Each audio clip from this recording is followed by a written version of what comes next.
अस्सलामुअलैकुम प्यारे बच्चों, आज हम पढ़ेंगे दादा जान।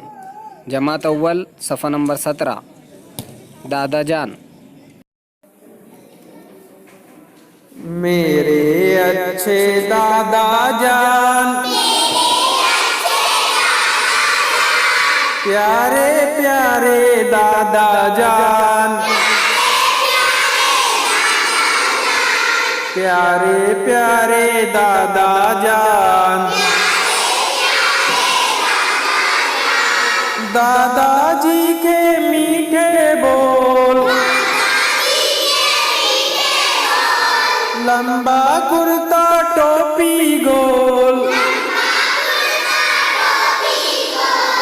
आँख के चश्मा मुँह में पान,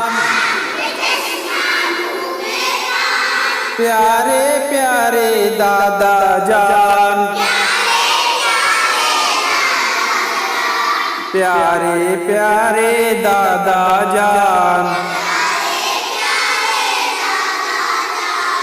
अम्मी कहती है अक्सर, दादाजी की खिदमत करे, हरदम उनका कहना मान, प्यारे प्यारे दादा जान, प्यारे प्यारे दादा जान। मेरे अच्छे दादा जान,